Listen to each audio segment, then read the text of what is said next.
Awesome. Thank you. Shazil, just a little bit, but maybe this is more relevant later. You sound a little bit distant earlier, but I hope that when we are deliberating, it would be not as distant. But anyway, I think it's fine for now. Everyone else, before we start, a couple of like housekeeping, I guess. Um, I'll be putting a timestamps in chat. Just pay attention to that. No more notes after 7 minutes and 15 seconds. You know that. And please indicate your preferred POI method so you're not interrupted in ways you do not want to. But other than that, one last thing. While I invite the Prime Minister to deliver their speech, everyone else, please drop your speaking order in the chat for ballots purposes. If everyone is good, I think we can just start the recording first, OC.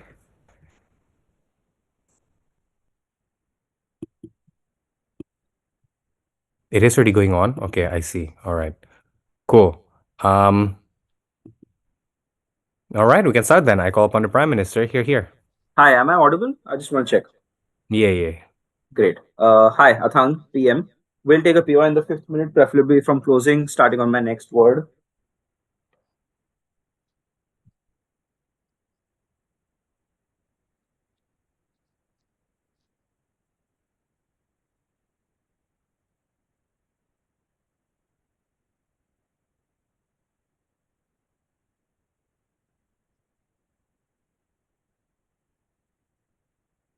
Social movements exist because issues in society exist. Issues on society don't exist on a big picture level, like, oh, just things are bad in society is a very black pilled way to look at it. Issues are specific that affect individual people. This means that issues are smaller in nature and they focus on, they are just focused on a smaller group, which means that these minorities are the ones that start social movements. Social movements start from a very small spectrum of people and then they increase as they get more popularity and more people relate to them, which means that at a point in time where the social movement gets large, there are so many different types of people coming from different countries, coming from different class backgrounds, where their issues now become very, very different from each other. Just a general piece of framing for this entire debate then. Firstly, then, I think that social movements that become so huge in nature always have a little bit of majoritarianism in them, and this majoritarianism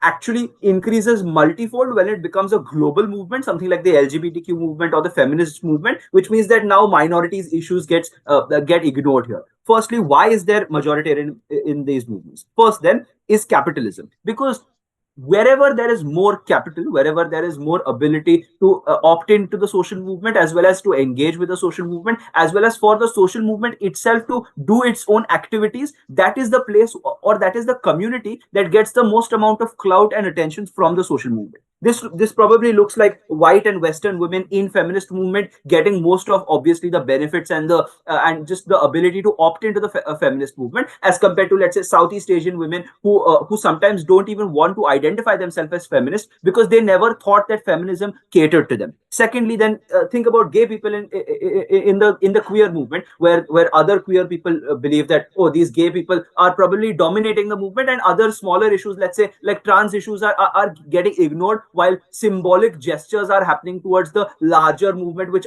ultimately doesn't trickle down to the minority within this movement. Secondly, then, these majoritarian issues just seem easier to solve, right? The feasibility just seems easier over here because now it's easier for society and politicians to say, or at least morally signal and virtue signal that, oh, we are solving the issues of this social movement while only catering to a section of the social movement, while ignoring these minorities. Thirdly, then, these minorities issues and these minority issues within these movements are absolutely essential, because as I told you in the very beginning, grassroots and these minorities are where these movements anyways stem from. So ultimately the main goal of the movement is to solve these minorities issues, is to solve these smaller issues. And as I've told you, the feasibility lacks on the part of opposition, because now, unless and until you ask for specific minority issues to be solved, politicians are always going to, or politicians or even leaders of social movements are always going to find it more feasible to ask and demand for these sorts of policies that apply to the majority of the movement, which does not accrue to, let's say, a small minority within the movement. Why is this bad then? Why is this Why? majoritarianism bad? I'll take it later. It's bad, firstly, because these minorities within these movements stay in the movement and they stay invested within the movement, believing that the movement is going to have some sort of trickle down effect on them, which it ultimately does not. This looks like people in, let's say, rural Bangladesh, Sri Lanka, and India, let's say women in these areas, staying invested within the feminist movement, believing with their hearts that the feminist movement is actually going to do something for them, whereas the feminist movement is probably not even considering these people a part of this movement, because the feminist movement does not have, let's say, enough social mobility over here, and it does not focus on asking for rights for these specific people. Secondly, then, people opt out of the movement. The fact that the people opt out of the movement means that the movement loses its supporters on a global level, which makes the movement in and of itself weak as a whole. So even majoritarian issues that opposition probably wants to solve, which means solving, let's say, big picture issues, does not get consent from everyone, because now the legitimacy of the movement is just lesser. Thirdly, then, on what this legitimacy being lesser look like? This legitimacy is lesser because now there are two people running the counter culture against the social movement. First are people that have already opted out of the movement because they think that the movement is not for us, so I'm opting out of it, and they develop their own counterculture against this movement. And secondly, are people who are anyways critics of this movement. This looks like people, toxic people like Andrew Tate, criticizing the feminist movement, and now they have another, let's say, credible source of verification that the social movement is actually not all that good because it doesn't cater to all people within the social movement. This actually reduces the legitimacy of the movement, which means that the social mobility going against the grain, which all social movements do, is going to be extremely difficult for these movements at a point in time where they lose their legitimacy in the eyes of the people because of this thing. This is a negative case. A positive case, then, why are narrower movements better? Firstly, specific issues are more proximate on the grassroots. This is a flip on the opt-in, because now on the grassroots, when you see a issue that is more proximate to you, something that actually matters to you being solved, you are more likely to opt into that kind of a movement rather than subscribing to, let's say, a Western notion or a majoritarian notion that might actually be distant from you, and it probably doesn't even solve your problems then, right? Secondly, is just that there is better social change in these narrower movements, because now there is just more focus on that particular issue from that particular group of people that have the most proximate means of solving that issue, which means that these individual issues being solved is actually helping the big picture, to help the entire, let's say, minority or the social movement to improve itself, right? I'll take a POI from closing. Opening. The specific issue that you're claiming is that minority people do not get enough representation. You don't explain why this changes on your side of the house at a point in time where the lack of social capital is symmetric on your side of the house as well, especially for these smaller movements.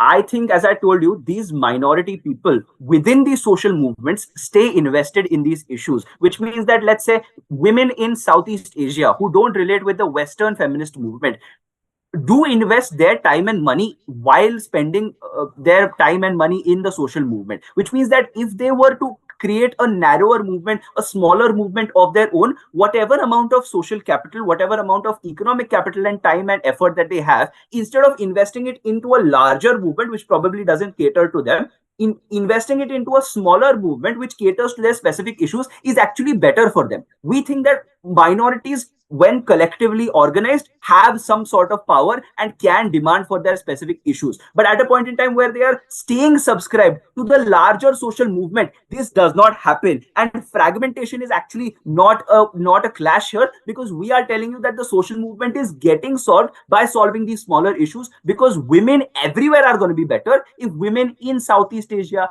and these minorities are getting their rights. Because we've told you that classism exists and the ability and the capital exists on the Western women and, let's say, the majority in these social movements anyways. Vote OG. Thank you, PM. I go up on DPM.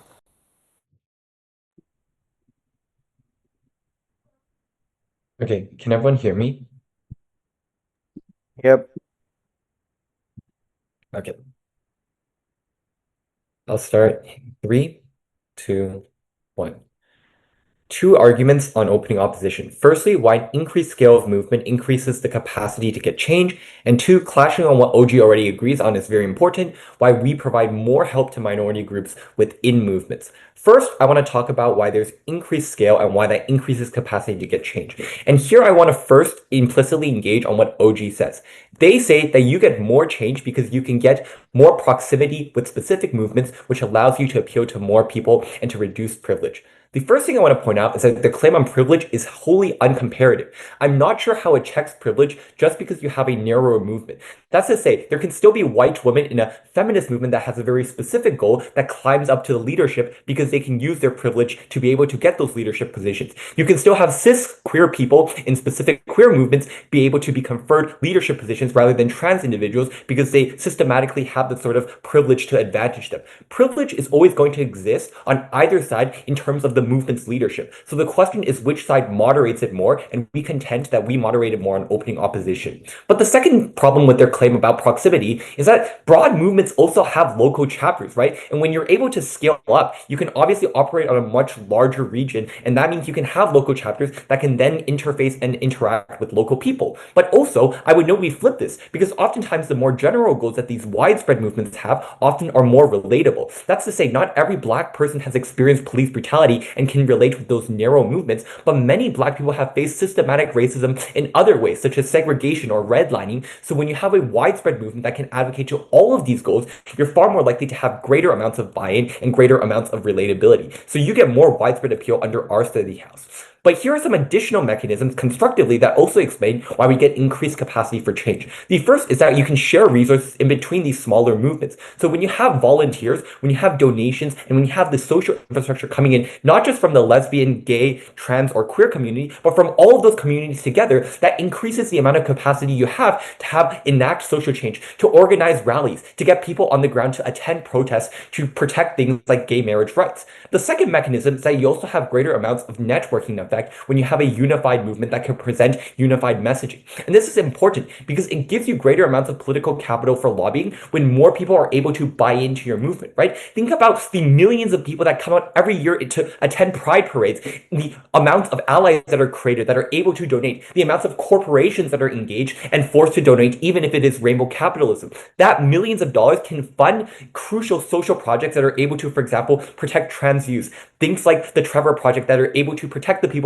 who are the most vulnerable. You only get these networking effects under our side of the house when you have a much broader movement that is able to convey all of these much broader and larger messages to be able to gain these donations and these willing volunteers. So the impact on our side is very, very clear. We have far more ability to get legislative and more social change. And even if we don't get legal recourse, which is oftentimes very difficult, you can get more informal forms of support that are really, really important.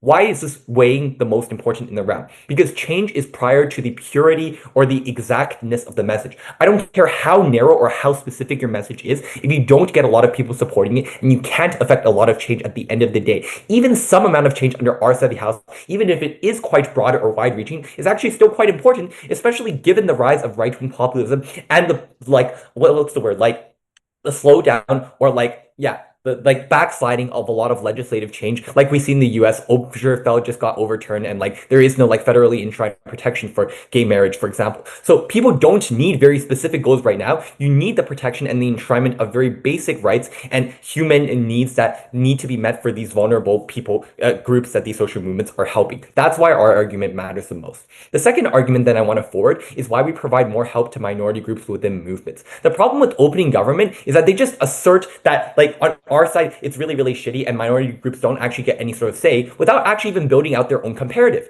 On their side, there's significantly more asymmetry for minority groups within movements. Why is this? Because they have to compete with larger, narrower movements for the same amount of donors, for the same lobbying groups, for the same people that they're trying to attract into that movement. And oftentimes this means first movers, the larger movements that have already existed socially, have the advantages and are able to wash out smaller ones. So for example, the lesbian and gay movements existed historically much more prominently in the 70s or the 80s than the bisexual movement or the trans movement, which means the news cycle only focused and reported on those movements' interests, right? And that led to a lot of erasure, notably for a lot of these minority groups within those smaller movements that were unable to outcompete these larger movements for those same resources, for those same donors, for those same lobbying groups. On our side, this comparatively gets solved because this asymmetry is far more likely to be removed for three reasons. The first is that there are optics at the point at which the movement movement has to be unified. So when you consolidate the LGBTQ groups all together, if any one group is feeling underrepresented, they are able to come out and criticize the movement and have leverage to be able to harm the entire movement as a whole,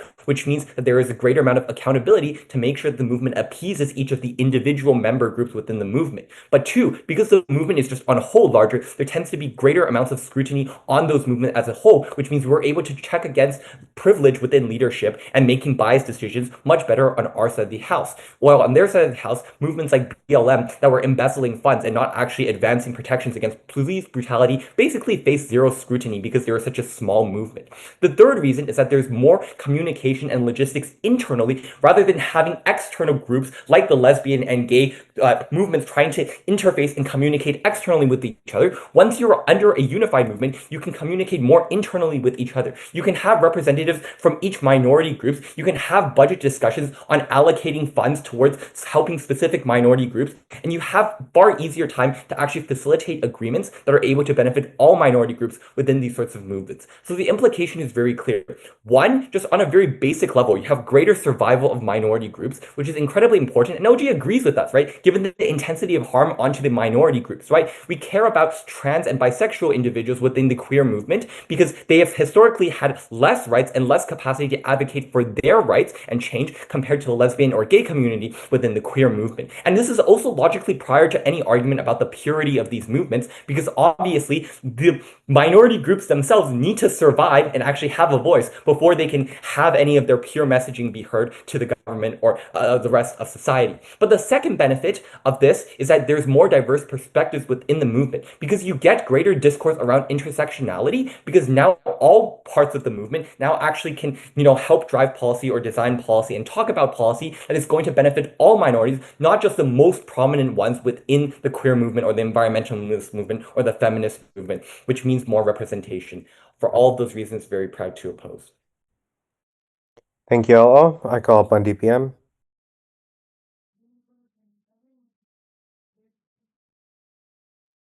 Hello, am I clearly audible? Yep. Perfect. Beware from closing, preferably after 5th minute. I'll ask for it very specifically. Starting on my next word.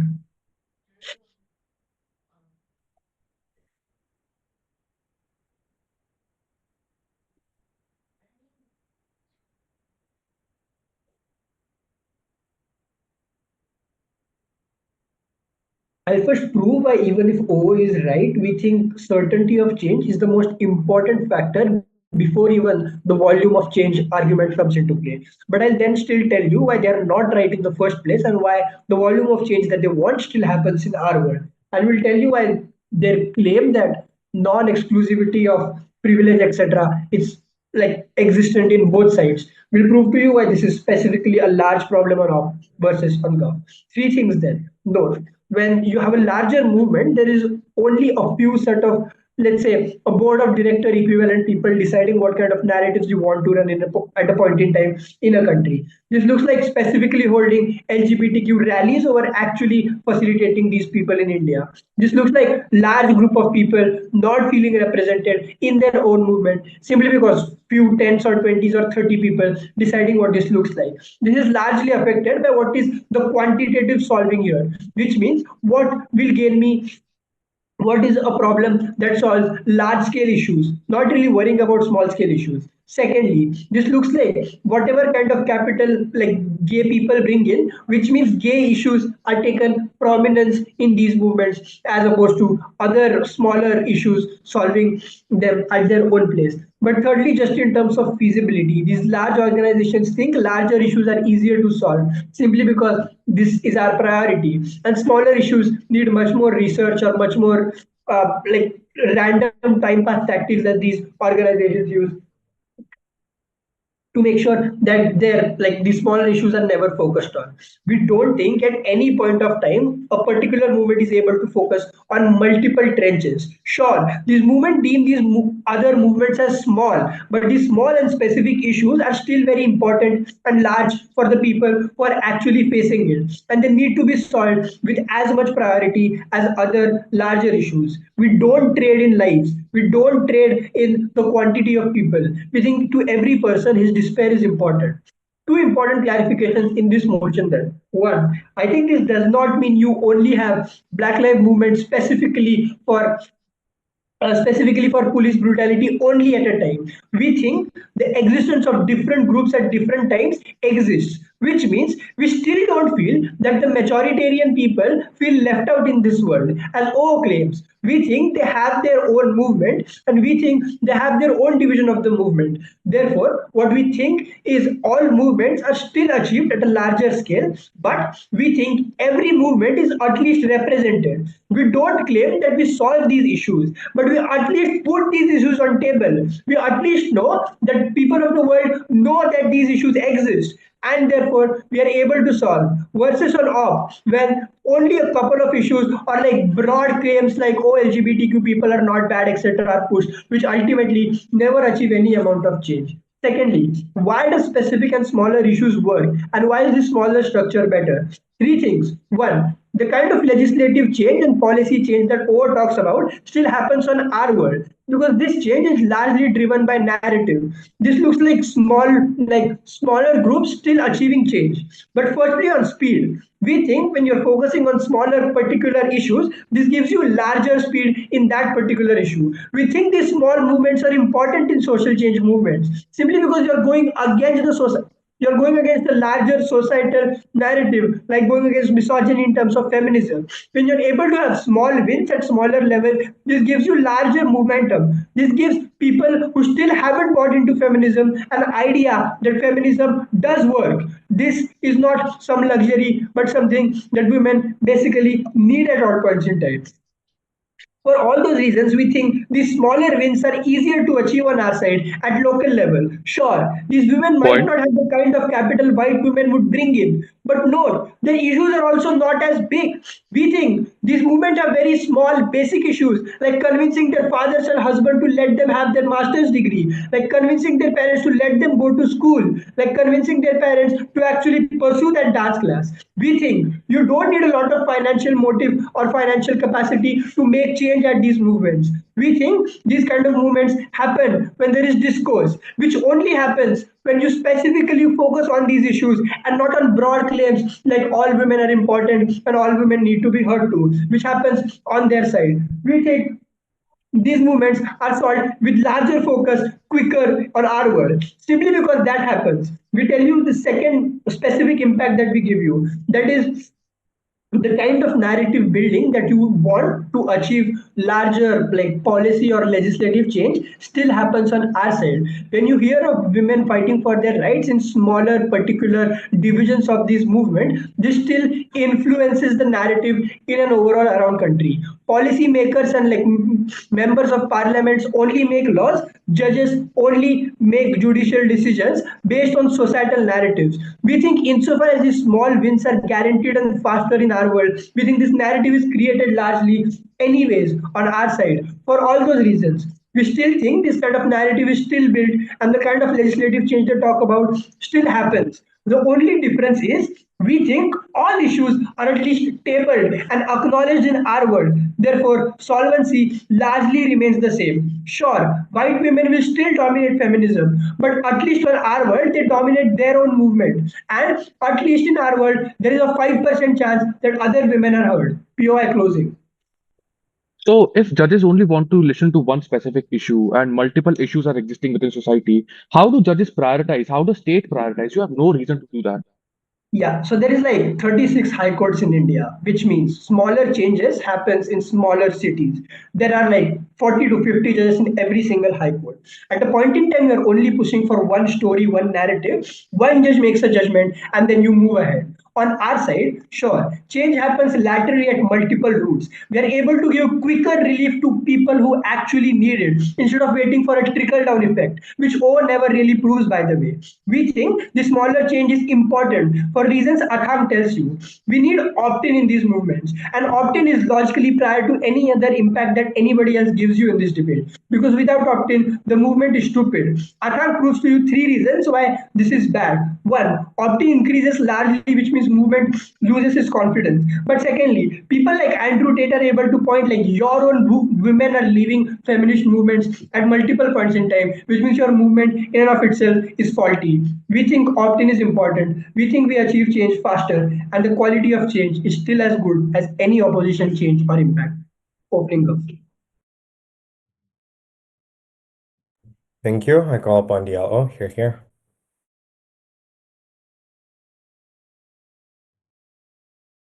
Okay. I don't really look at chat while it is that I'm giving speeches, so unmute CPOY, otherwise I won't see it and we'll both be sad.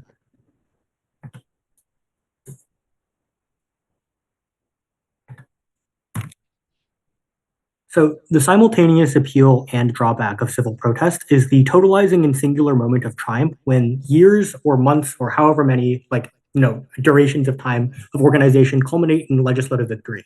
But the unfortunate reality is that many movements, regardless of how inclusive or focused they purport to be, they are not going to surpass this threshold of social recognition and political support, and they're probably going to dissipate without ultimately achieving any meaningful relief from oppression. And so, while obviously, what this debate is focused on thus far is definitely important. It's definitely still important to push for change within the system by lobbying for legislative change. An unappreciated metric that I want you to consider within this round is the relief that social movements are able to provide for groups that they purport to defend outside of political lobbying. So categorically, narrow movements either cannot or remarkably less efficient at providing ongoing relief. Like a feminist movement that is broader is a lot better at running like a battered women's shelter than a movement that organizes around and then dissipates around, trying to restore abortion access or whatever. I think that it is that narrow movements definitionally organize around and disband following the achievement of a specific goal, whereas comparatively broader movements don't do this because it is that they still have several fronts to advocate on behalf of, even after it is that they achieve victory on one.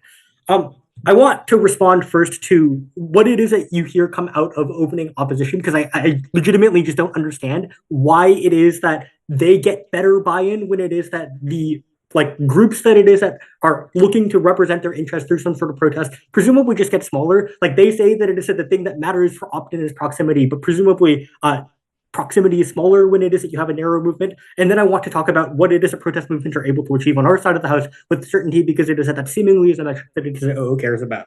On the first thing, protest movements fundamentally need to raise political awareness and sympathy. They need to solicit buy-in because the groups whose interests that it is they represent are too small on their own to project the political capital that is necessary in order to induce change. And this is precisely where it is that opening government falls out. Because sure, women in Southeast Asia maybe don't relate to Western feminism, but they certainly don't have the political capital to get others to vote for them, regardless of how proximate the issues that it is that they want change on are to them, because it is that the average person probably doesn't relate to the issues that a woman in the developing world does.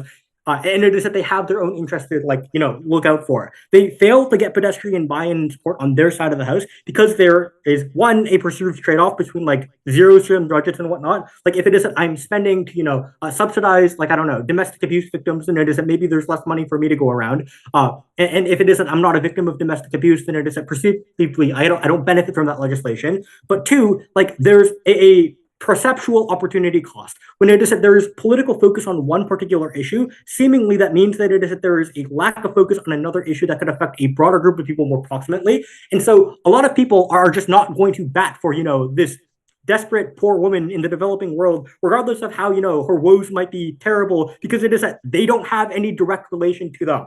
The way in which this is able to be overcome on our side of the house is twofold. When it is that you have broader movements. So the first is just the movements represent a broader group of people.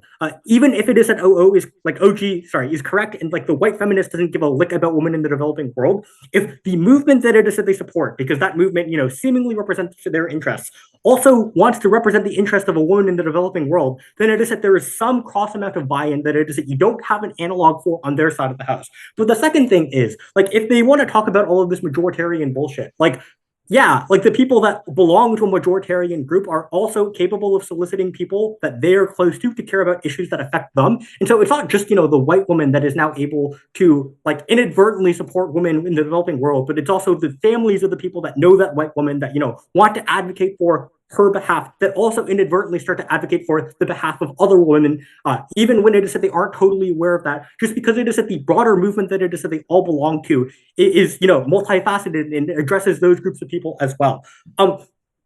I think that is, a major hurdle that it is that you're able to overcome on our side of the house. You already have buy-in from groups that, you no longer need to solicit, and it is that there is an unaccompanied expense on their side of the house, where you have to, actually get these people to care about an issue that they probably already care about on our side of the house. Either because it is they are aware of it, which is something that it is that they might not necessarily have on their side of the house, or because it is that they have the sympathy towards those groups of people now. On trickle down effects or whatever, yeah, sure, it is that you can bring up this example of how it is that I don't know, Western feminism might not necessarily have international bounds, but I definitely do think that it is that there is some degree of trickle down that benefits all women, even when it isn't white women are at the front of that movement or whatever. Legislative victories that uphold or affirm civil rights do trickle down to all groups of people, because it is that they are inalienable and they apply to all people. When it is that you were able to do something like run a battered women's shelter, even if it is that your primary intent or the people that it is that you are trying to cater towards are white women, black women or other women of color, are able to attend those shelters as well. And I think that it is that they are able to benefit from those sorts of things. Sorry, I'll take a POI if there is one. Apparently not. I think that it is that these are things that become much more difficult to run on their side of the house. One, because it is that narrower movements disband, but two, because of the material that it is that David tells you that relate to economies of scale. So it's a lot easier to solicit funding when it is that you seemingly represent the groups of many people. It becomes very difficult, or not difficult, but you're able to solicit more funding when it is that you're able to say oh, the money that it is that you are donating to us as an organization or as a movement is going to go further in as far as it is representing more people. So I think that there's just generally more money that it is that you want to work with. I think that it is that you are also able to save money in as far as it is that you are have established infrastructural connections to things like media, to things like journalists that are already willing and able to write about your cause. I think that it is that you have established connections with politicians that are able to work with, that have historically worked with you, and that it is that they're going to want to continue to work with you. And it is that there's less money that it is you need to do in order to solicit their attention and get their political backing, because it is that you've already worked with this person before. I think that it is that there are just a lot of money that it is you can save. There are also, I think, network effects that it is that you were able to benefit from. And as far as it is people broadly know that it is that there's some sort of queer movement, and it is that if that queer movement is affiliated with other services, and that it is that they know that they can get to them, as opposed to some narrow movement that it is that people aren't really familiar with. That I think is comparatively much more difficult. Network effects, I think, also apply to things like domains, the websites that it is that you go to, or the phone numbers that it is that you call to access support, are easier or more recognizable, or they're more convenient to type into, just because it is that the movements that it is that have the capital to be able to back them. Yeah, I think that on the legislative front, on the non-legislative front, you're better able to get change on our side of the house. Proud to oppose. Thank you, Diallo. I call upon member of government. Here. Hi, just a second.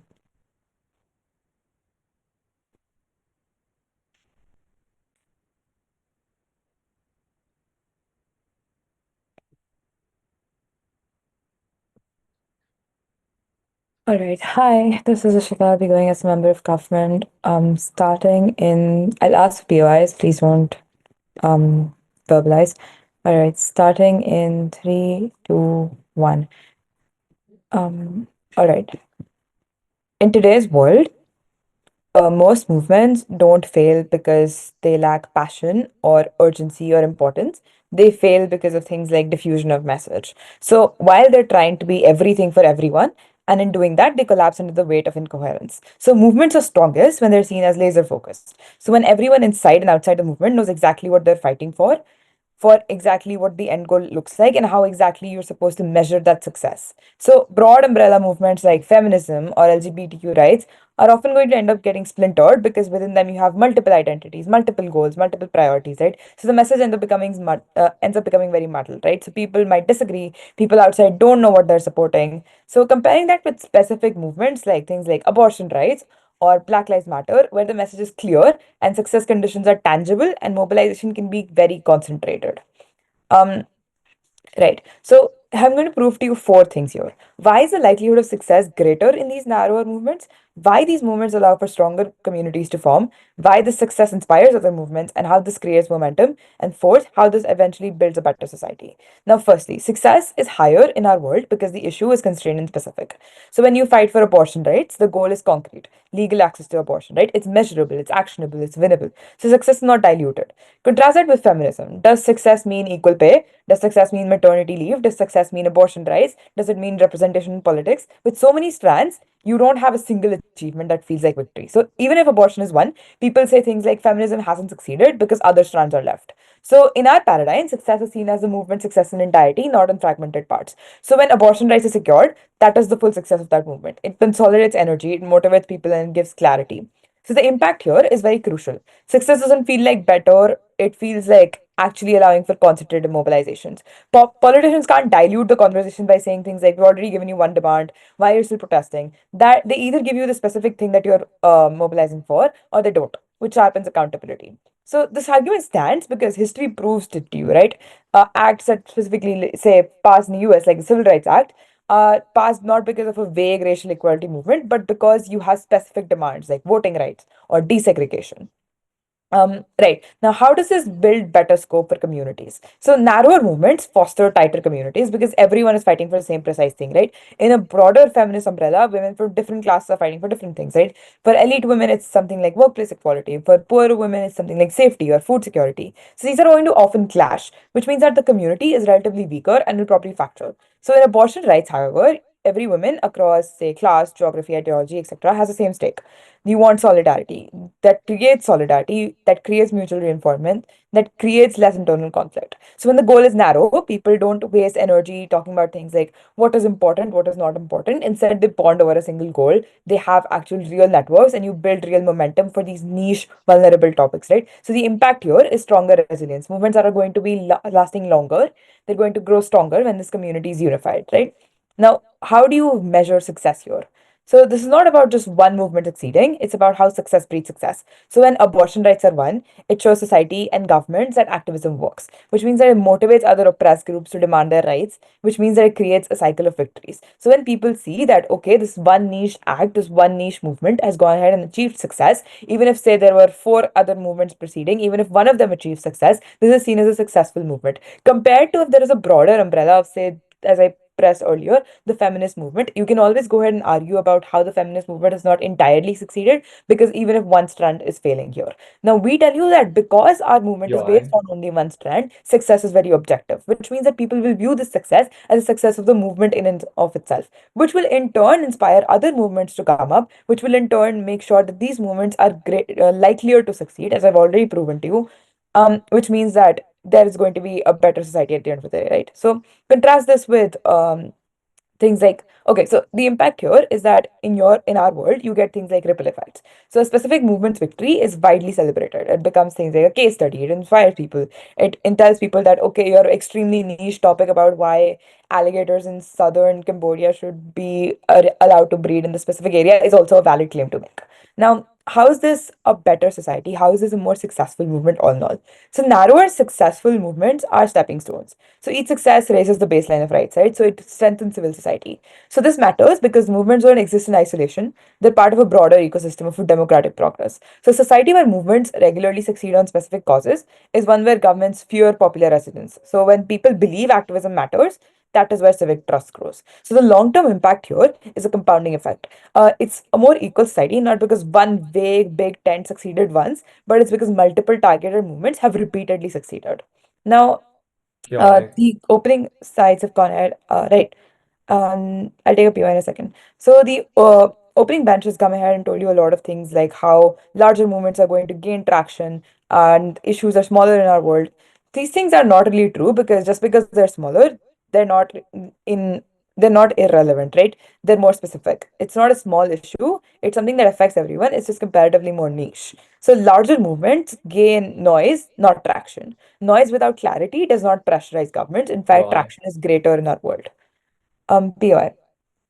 So this misses like all the nuance of our analysis. Big movements can have common goals, and often when you're working with other diverse groups, this builds a sense of solidarity, which increases the amount of momentum you're able to get, thus propelling forward the movement's goals.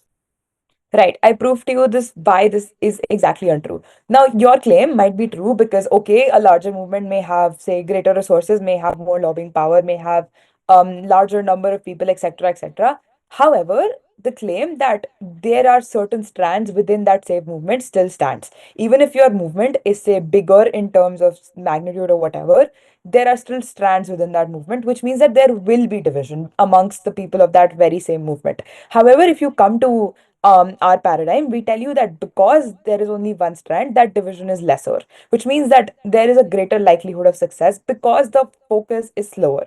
Now, on your side, because you have so many different strands, you might have a greater amount of resources, but at the end of the day, those resources still have to get divided amongst all the various strands that you're pushing here, right?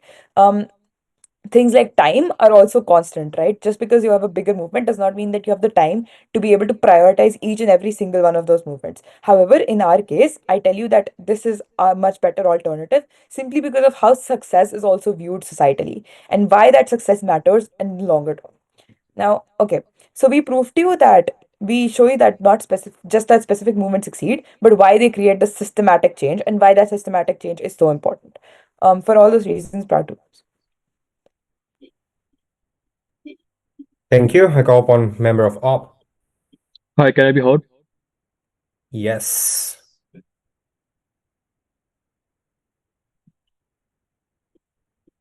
Two observations at the start of my speech. The first I want to note is that in this debate, no one actually talks about who exactly are you protesting against. Because opening opposition gives you a bunch of analysis why collective action is going to work, and opening government also gives you a bunch of analysis why proximate issues are going to work. But this does not really explain whether the state or the police, in case of police brutality, or the police is going to actually going to listen to you. The reason why this only happens on closing opposition is because we are going to explain that the moment at which you are collective, it is more the moment at which you are collective, it is more like the people stay consistently within your movement as opposed to on the comparative where one change happens, people have an incentive to opt out. The second observation I want to make is on opening opposition. So opening opposition has two broad claims. The first claim that they have is that they maybe have more capacity because the movement is collective, and the second claim that they have is that maybe they are going to be more representative.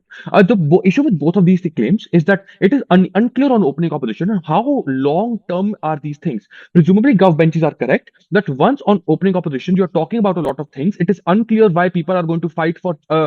People are going to stick within this movement, or like this movement is going to maybe align what issue do you want to note. So that is why opening opposition has a very clear gap in this specific instance. What's the thesis of CO extension? They're going to explain that why movements are first going to radicalize on gov benches, which leads to detrimental harms on them, and why on our side of the house, why these movements are going to be more consistent. Firstly, why movements are likely to become more radical. There are three things in this. The first thing within this is that opening government concedes that there are multiple majorities that exist within status quo, but also there are multiple proximate issues that people have. If this is true and there are multiple demographics that are existing, it is equally likely that these demographics consider each other as a competition and they have incentive to maybe compete against each other. This creates a race to bottom where you have a stronger incentive to maybe compete against each other for maybe corporate funding or for maybe followers or for people who are opting in. Because a lot of times it's not always the case that people have one issue, maybe people can have different issues. So these people who are becoming part of the movement actually become a tipping point for this movement to gain legitimacy. Note this explains that why these movements are going to become more and more radical. The reason for this is that once you're becoming more radical, you're more likely to get media visibility or maybe support or like support from some people of your followers, which means that it is only the case if you're becoming radical that people are going to consider you as an alternative for you opting in, and not any majority movement which can also cater to some minority issues on the side of the house. Why exactly is this crucial? Before I explain this, like there is a second reason as well. Oftentimes, if you're opposing against state does not really want to give you change because of opening government setup as well. That this is a majoritarian state, and majority issues are quite important. If it's the case, then it is also likely that majority is going to crack down onto you if you're trying to become radical. The reason for this is that if you start to become more and more radical, and people perceive this that okay, the state is not doing enough. This is antithetical to the incentives of the already existing government, which is why the states have a more stronger incentive to maybe crack down on this movement. Now, this is also likely to happen because because in the gov world, if people are becoming more and more radical, the state seeks possibilities where they can vilify the movements existing, which means that the instances in which you are turning more specific, it also increases the instances of backlash. This explains that why it is very likely that on gov benches you're likely to turn your movement more radical, which really reduces opt-in or maybe also capacity. But the second thing with this is that OG suggests that you're going to file cases in high courts multiple times, but it is not clear how all of these things can happen simultaneously. Presumably, one case ends and then you have to start another from the get-go, and oftentimes cases require a lot of time. So it's not clear why opening government has a mechanism to solve this. The second thing I want to note is that why exactly are people going to opt out on their side of the house? So I'll give you three broad reasons for this, and all of these three things are comparative. The first reason for this is that oftentimes there is an activism fatigue that's happening, which closing government also concedes, by the way. So closing government suggests that maybe people are going to opt in, but once they see that the movement is going to succeed. I want to note the opposite of this is going to happen. The reason for this is that oftentimes within the movements, when you are in a decentralized movement, it creates a very high expectation from its followers, because if corporates are funding different kind of movement, the net amount of funding that comes to one specific actor or one specific movement is probably lower, which creates a higher expectation from the followers, which means that you ask for more, ask these people to come for more protests, ask these people for more donations, which means that these people oftentimes feel a lot of drained and fatigued once they're joining this specific movement. The reason this is important is because if these people are if some change happens on gov in the best case, it is likely that these people are more likely to not opt in because they have to prioritize their everyday life as well. That means because of activism fatigue, they don't opt in. Why is this comparative? On our side, when the movement is collective, you do not create this specific high expectation on the followers of the people of the movement, which means that these people are more incentive to stick within the movement because of the benefit that movement can give them within long term. For example, change, etc. And note on our side, we don't have to say that we are the same expectation. Reduction in expectation means reduction in change, because if movement is collective, you're more likely to have change, which opening opposition also explains in this round. Which is why on our side, these people are going to stick more. The second thing within this is that the communities in general become worse off on their side. The reason this is true is because once higher expectation exists, the way the movement internally manifests is that you want to talk, you want to you want to talk about like the severity of change. You want to go ahead and start protesting. The reason this is important is because now the internal safety that the movement in general gives you is not safe enough, which means that the people who opt in because they believe that movement is going to give them safety are now going to have a signal that the movement is not safe. The movement is fighting for protest. So at every instance when some backlash happens and the expectation is so high, these people are incentivized to maybe opt out, and hence they don't stick in with this movement, which reduces the leverage that this movement has. Before I complete this, PY from OG, GG. You spoke about how radicalism will allow a government to shut down a movement. Does that not apply to a wider movement where one radical faction can taint the entire movement? But you have more capacity to deal with that specific radicalization. But also, we also explained that there are going to be some change on our side as well, because if people are going to opt in, the movement has internal incentive to maybe de-radicalize, because that's what is going to give them more better image with the status quo.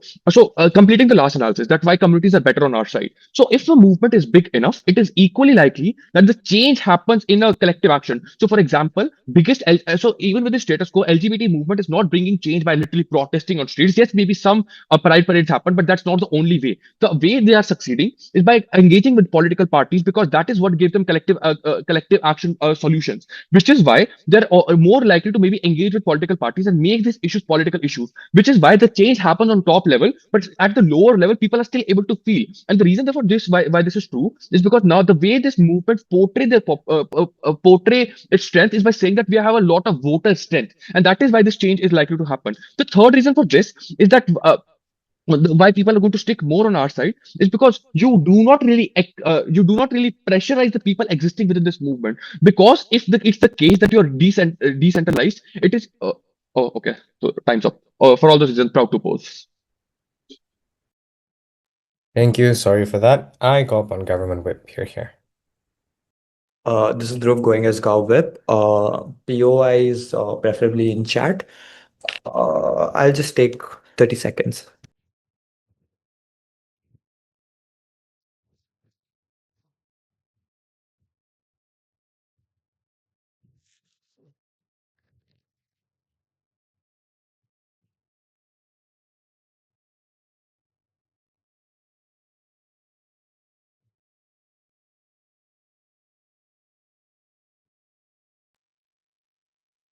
Starting in 3, 2, 1. All right, I'd like to begin by giving you a flip on the closing opposition's entire case. So the closing opposition was entirely net negative, where they were continually pointing out why any sort of mechanization that the government was giving as to why narrower movements are better than radical movements. Sorry, narrower movements are better than broader movements, was solely based on radicalism, and they provided no benefits of actually having a broader movement in any literal sense. So the fact is that like any sort of radicalism will still exist on both sides of the paradigm, where there is a possibility of radicalism even in the wider movements that they propagate. But the fact is that if there is a radical tinge or a radical nature or a radical faction on their movement, then what it means is it's going to taint the entire movement, because the entire movement is now going to be associated with that faction, and it's going to allow government, which is like like a power state actor, it's going to allow them to counter these movements or counter the entire movement. So what this looks like is, because now the Black Lives Matter movement is getting violent in some places, it's going to allow the government to stop funding DEI initiatives. It's going to allow the government to stop promoting critical race theory, simply because of the fact that in some way the Black Lives movement is becoming violent, which leads to firstly loss of support from the public. It leads to less political capital with the government, and thirdly it leads to opt out, where more and more people don't want to be associated with the violence or don't want to be associated with some part of the movement, and that's why they start opting out, which is why radicalism is actually something that's worse off on their side of the paradigm. Because even if radicalism exists more on our side of the paradigm, the truth is that because it's a narrower movement, the narrower movement collapses, and the more moderate narrower movements start gaining more and more traction, right? This is like a survival of the fittest mechanism, which I'll come to later, which is again funnily enough brought up by the opening opposition as well. So what do we tell you versus what does the opening opposition tell you, right? So till now the only case that was given in favor of broader movements has been by the opening opposition in two impacts, and one, solvency, and secondly about support, about how these movements have more resources so they can provide support mechanisms.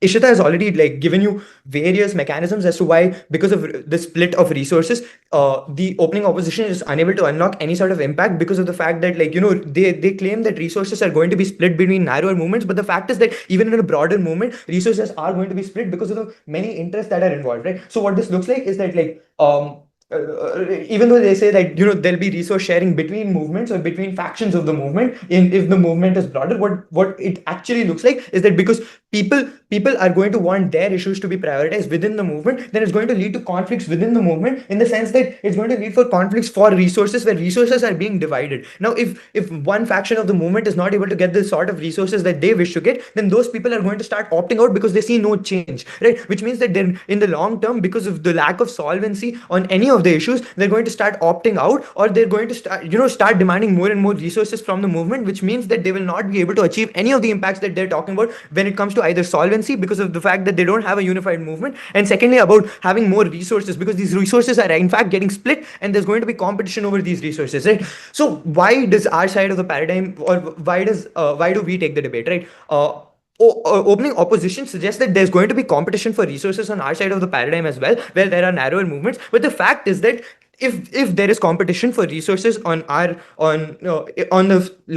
if there are narrower movements, the thing is that the narrower movements, whichever narrower movement is able to gain more traction, will continue to grow larger and larger, and those movements which are probably not able to gain as much traction will continue to decline and go into this state where they're not able to get as many resources. While this means that some sorts of issues go to the backstage, or are not given as much importance on our side of the paradigm, it also means that change can be accomplished in a much more solvent manner, right? Simply because of the fact that if your resources are getting more and more concentrated and towards some movements, which is something that the opening opposition brought up about how because of the competition of resources between narrower movements, suddenly corporates are going to probably be funding some narrower movements which are large, and these large movements continue to grow larger and larger. This is a survival of the fittest mechanism, which allows that the best movements, or the best run movements, or the movements that appeal to the most number of people suddenly start to gain more and more traction, which allows them to achieve more and more solvency. Before I continue, POI. So do you think that, like, regardless of whatever happens, the political movement always has to dedicate and like split and allocate its funding equally amongst all of its causes, or do you think it's going to use more money for causes that are particularly relevant at a particular time? So I'm going to interrupt you there. The fact is that it doesn't have to be exactly equal, but it's going to have to be a more and more like equal share. Otherwise, people are going to start to opt out, right? If people are going to see that any sort of like one movement or one sort of one sort of like issue is being given priority. Let's say there are 10 issues and one issue is being given like 90% of the resources. This is not possible on your side of the paradigm, because then the other nine people are going to be opting out, or the other 9 out of 10 people are going to be opting out. On our side of the paradigm, the narrow movement already like may not have as much resources, but it's possible to allocate 90% of the resources. This looks like money, people, power, political capital to be allocated towards one movement, simply because these movements are not interlinked and they're not intertwined, right? What this means is that you are able to achieve more and more solvency. And now I'm going to weigh why solvency is the most important metric to this debate, right? So opening government is right in identifying that, like, because of the fact that we're addressing specific issues that we're like likely to get more and more solvency. But firstly, we've proven you why this is likely, because of the fact that resources are getting more and more concentrated, and because like on their side of the paradigm, resources are probably going to get divided and there's going to be competition among resources. But why is like solvency the most important? Because opening opposition has a fair claim on support to communities through rehabilitation centers, etc. But the reason solvency is most important is because if solvency is not achieved within these movements, there's going to be no sort of change. There's like people are going to get bored of these movements. People are not going to, like, if people see that like these movements are not achieving any real change for them, it's going to lead to like lack of funding, because like corporates have done their responsibility by already showing or signaling that they care about DEI and they care about black rights by funding the black rights movement. But because it doesn't like achieve any change, then like people are going to stop devoting resources to these movements simply because they see no end to it. Whereas on our side of the paradigm, like other movements start to come up, and other movements take encouragement from like small wins gotten by one or two movements because of the signaling effects of having narrower movements, which makes like the metric for success lesser and makes the likelihood of success easier. It also encourages other movements and allows resources to be devoted to one movement at a time. With that, proud to propose. Thank you. I call upon the opposition whip. Here.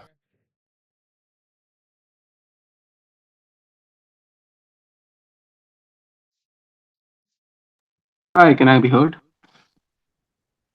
Yes. All right.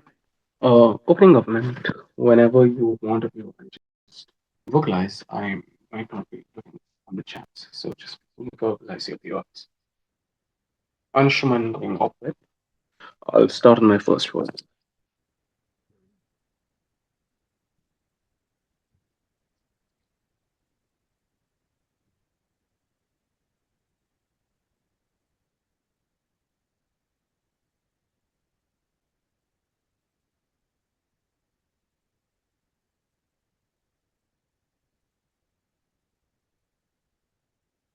I want to first engage with the case that comes from closing government, because it's a very weird one. The crux of closing government case is that you take motivation from the specific wins that other smaller movements have, which is why it internally motivates you to keep working on. Except there are a couple of issues with this. The first issue is they don't explain why this doesn't work on the comparative. They just say that, oh, you don't care about the issues, the broader issues, which is why you won't care about the specific wins. It's quite unclear if the feminist movement, the broader movement, achieves a specific goal, like getting more gender pay equality or getting more maternity leaves issued. It's quite unclear why people don't view this as a win equally on our side of the house as well, which is why it keeps internally motivating them as well, because they see that the people around them and the community that they supported and the community that they are a part of particularly is the one that is getting some wins and is the one that is getting political change. Notice that it's quite unclear why this works on the comparative as well, because they don't actually explain why you relate with other movements in the first place. Because particularly this doesn't work on their side of the house, because for the first reason being that you don't relate with the other communities in the first place, which is why you don't take motivation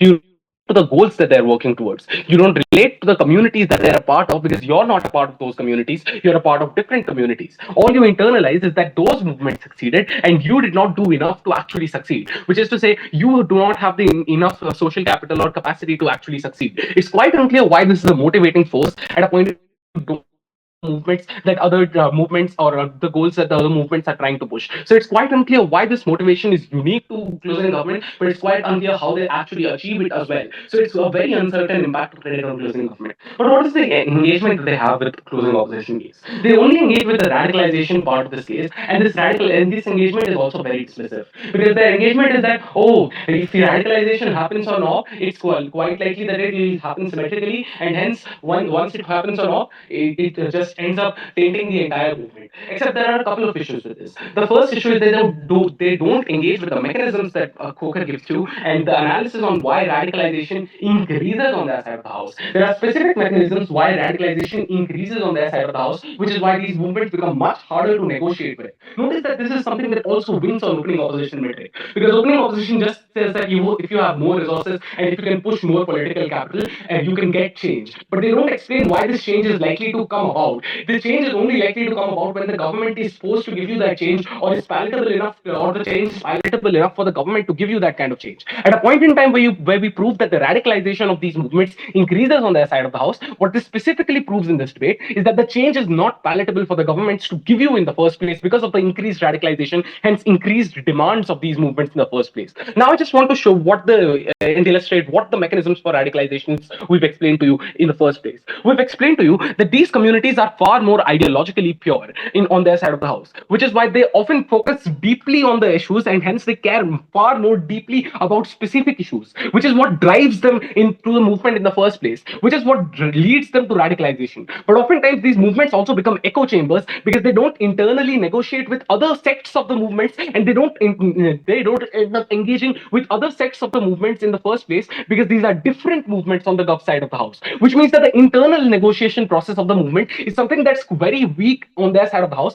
which is why the de-radicalization that Khokher explains to you that happens uniquely in broad-based movements, where you negotiate with the people around you to explain how you should approach an issue and how you should cater about an issue, is something that dilutes on their side of the house when you don't have the diverse audience to actually negotiate with internally in the first place. But the third thing is that because you need continued justification on why you should care about our issue over other feminist issues or over other gay people issues, you specifically have to portray yourself as the most radical so that you can motivate your audience the most. What this specifically shows to you is that the radicalization increases on their side of the house, which is why this radicalization is uniquely the tipping point in explaining why you don't get as much change on government. Notice that opening opposition fails to explain this, because even if the government teams have less resources, they can still get some change on those resources based on the more unique needs that they have. But what we uniquely explain at closing opposition is that because of the increased radicalization of these movements, they are not palatable to the governments, which is why the governments don't want to give them change in the first place. This specifically fulfills the burden of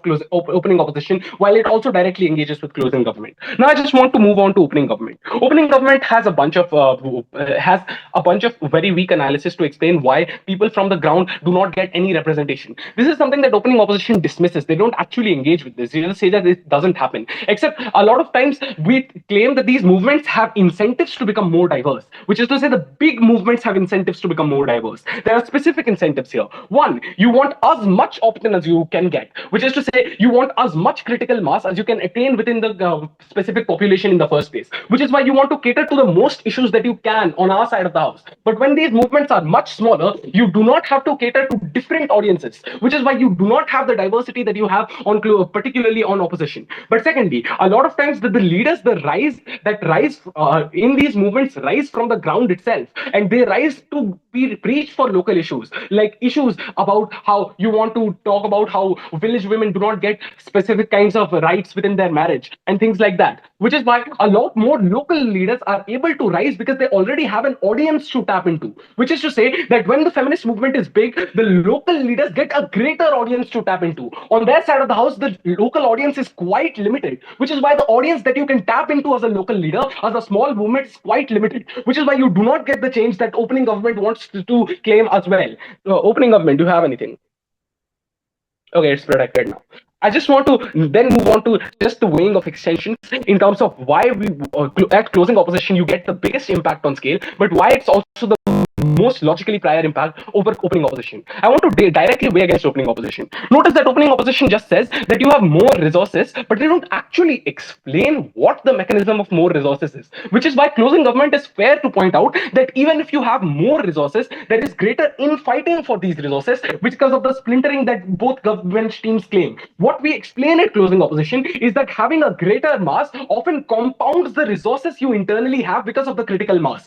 Hooker explains to you that a lot of times the biggest resources you get is corporate funding in the first place. And the only way in which you get corporate funding is you have a broader viewer base or broader base to actually connect with. When he explains communities, if the community is big, more corporate funding you can attract more corporate funding because you have a greater audience to actually tap into. This is what actually unlocks opening opposition, because opening opposition can't just get away with saying that you have greater resources, more resources, if they don't explain why these resources compound. But the second thing that we also explain is that radicalization is the precursor for you to getting any form of change, because for you to get any form of change, you have to be palatable to the government. On their side of the house, they're not palatable to the government anymore because of the increased radicalization, which is why the negotiation breaks down on their side of the house.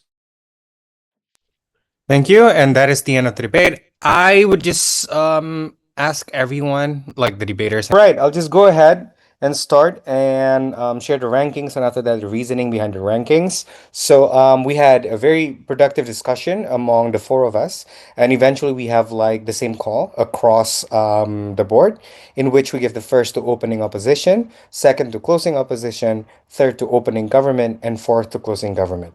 Let me repeat: 1 to OO, 2 to CO, 3 to OG, and 4 to CG. In doing the reasoning, I'll go chronologically, so let's just go ahead and summarize what OG said in the debate. So opening government talk about, well, movements were originally specific and small. When they got too big, they are likely to be majoritarianism. They gave examples about white women in feminism, the gays in the queer movement, etc. And therefore, they are more likely to have more capital and have their issues seen as easier to deal with, which does not only result in minorities among minorities to not be heard enough, but also not seen as legitimate even in the eyes of like outsiders, supporters, politicians, and whatnot. And then opening government also talk about there are practical harms, including people leaving the movements having lesser legitimacy because outsiders only see like one prominent group and not the others. On top of like the movements being co-opted but by like perverse individuals. They give examples of like Andrew Tate just to highlight a point that, oh, look at these movements, they're not like, all friendly to one another and whatnot. And that's why that narrower movements are just better, because issues that they are facing are better dealt with due to specificity, and the focus given to the issues that they're facing is also higher, which basically is like the supporters' investments of funds, time, etc. are therefore more targeted. Opening opposition largely talk about a couple of things. Number one, they talk about the capacity to garner change, and they provided three main criteria about how to garner change from a social movement's perspective. And that is relatability, in which the more general you are, the more likely it is to be relatable. The sharing of resources between smaller movements about how they can organize rallies and how they can like organize their overall like movements in general. And lastly, is also about the unification, or rather the unified messaging about how, like they can garner greater amount of lobbying when more people can buy into networking effects, blah, blah, blah. And then, sorry. We'll also talk about why then being unified provides more help to minorities within the minority movements, because there will be asymmetry as they need to compete to appeal to the same donors and lobbying groups in government. Therefore, large movements have the ability to like cast their shadows over the smaller ones, which then can be removed if only they are large enough, because there would be consolidation and unification through internal call-out, check and balance mechanism, scrutiny internally and externally as well. And therefore, it encourages more like positive communication internally. Why then these materials are enough to take over opening government? Two metrics. Number one, on capacity. I would like to point out that OG did not specifically explain why, by virtue of them being narrower or smaller, it means that they're able to garner as much as political, social, and financial support that they would need. So before we talk about the principles and impacts, here OO did well in laying out that there are three criteria of success as we have covered, right? Resources, relatability, unified messaging. And we don't think that opening government specifically and directly negated this criteria. And we're also not sure why these movements being small means that they can secure all three. Sure, we get a point that they will not like it as much if they stay in larger groups, right? But to the very least, opening opposition explained that there will be some benefits of them getting the above or all of the three criteria, despite probably quite marginal, compared to OG, who unfortunately did not explain the mechanism of how they can garner all of these things. So we get the impacts and also like the benefits in opening government, but the main ways for them to reach out to that point is a little bit unsure in the end. I would also say that opening opposition had a good mech about why, despite being split, they're still able to compete. They would be compete over. They are likely to still compete over the same donor and the sources of network in government side. So therefore, it creates a hierarchy of importance, which does not arise if they stick together in larger movement. So to a certain extent, I do think that the resources being capped, both financially, politically, and also like the other networking impacts are not probably going to be as bad as what opening government claim. So that's why on the contention of capacity, opening opposition took it over OG. And then second metric would be on legitimacy and optics. I would say that OG had a great claim about people leaving or outsiders seeing the movement as illegitimate or even co-opted by people with perverse incentives, right? Because of the infighting and everything else. And I actually think that opening opposition did not had a direct negation to this. However, there was an implicit negation, especially about the perception and how outsiders would see if they're split apart, that there's not enough relatability to gain allies, and even the political capital to secure the legitimacy that opening government promised. I also think that the point about scrutiny and internal check and balance mechanism from OO also addressed this concern to a certain extent in a way that they wouldn't want to be seen as inconsistent internally, because that does affect the way they get funding and political support. So that's quite a mechanism to prove that it's probably unlikely for them to have internal infighting that warrant the illegitimacy that opening government argued. So therefore, on this metric, we also think that opening opposition take over opening government. And based on those reasons, that's also why opening opposition largely takes over OG. Bringing in CG. So closing government, I would say that had a very interesting ideas when they talk about, look, if they are narrower, success is easier to measure, right? Because the issues are specific, they're concrete, with the goals being completely measurable, which means that it empowers those who are part of the group in a way that no one can tell them that they keep asking for more, right? Because it's so like identifiable, it's so measurable and everything else, which energizes the community, creating tighter communities, creating sense of inspiration, better society, and everything else, and how the success overall means like feels more meaningful. But why then these additions are not enough to make CG wins over OG? But before that, CG versus OO first. I would bring up the same clash on capacity and also on success overall, because we appreciate closing government's new mechanism that is specifically on measurability of the goals, which empowers not the members but also other movements, blah blah blah. But unfortunately, we're not sure how measurability and how energized the members are going to be because of it are able to secure enough resources, like what opening opposition already challenged from the beginning.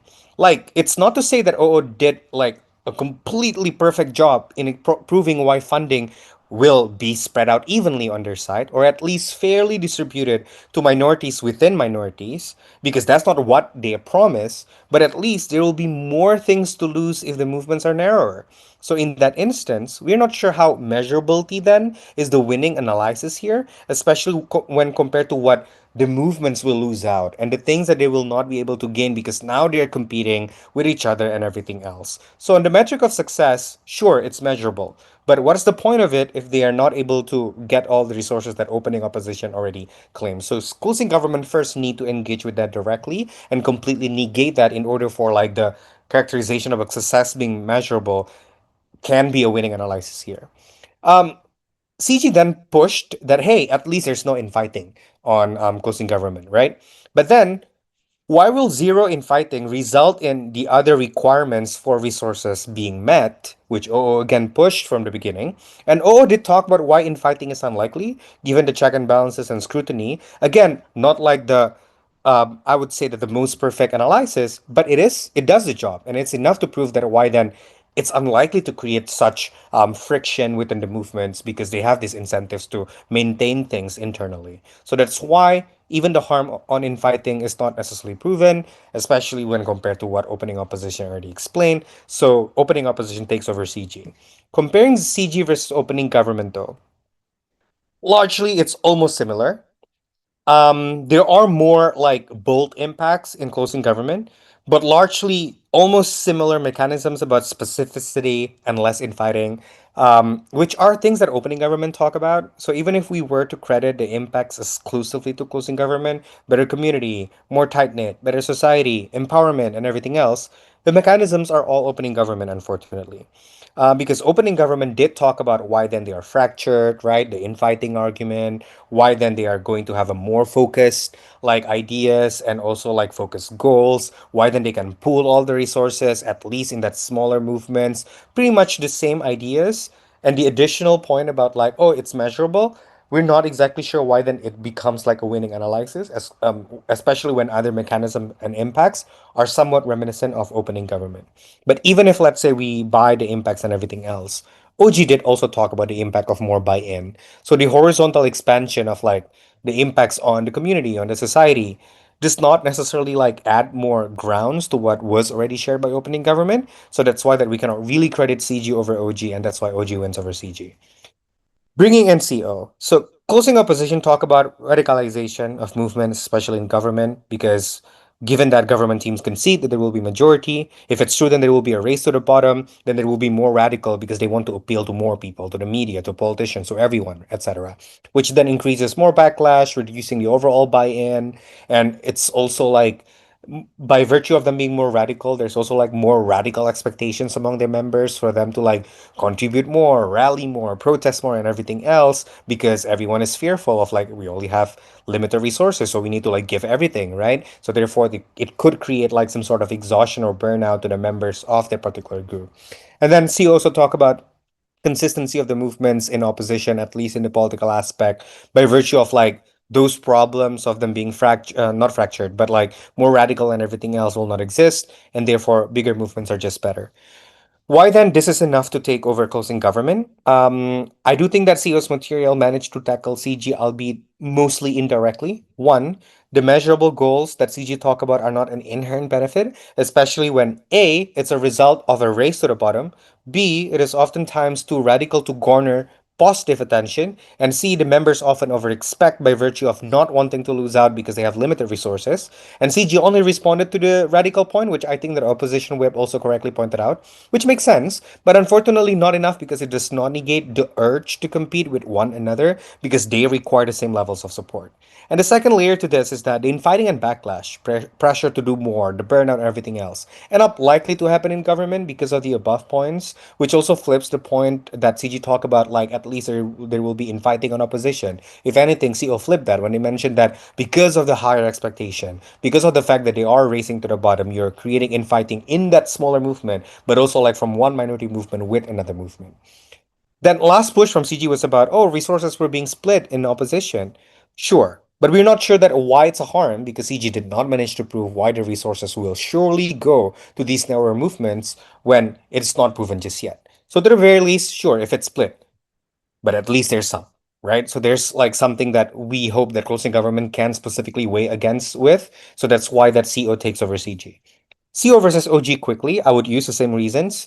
CO managed to explain why the capacity point is not going to be attained in OG, but even if they are attained, it will be at the expense of demonizing other movements because of the limited pool of support, which means that sure, they have the capacity to organize and make things specific, but if the ability to gain resources is not proven, then we cannot fully credit OG to win over CO in this instance. And CO also managed to flip about the optics based on the same reasons shared in the CO-CG exchange. Radicalization and the race to the bottom will result in even more competition that will not look good from the outside or even from the inside as they tend to overexpect of their members, which is also not a very good outcome for the movements themselves. So that's why that CO takes over OG. Lastly, CO versus OO. Um, and here's why OO wins over CO. I have one, two, three, four, three reasons.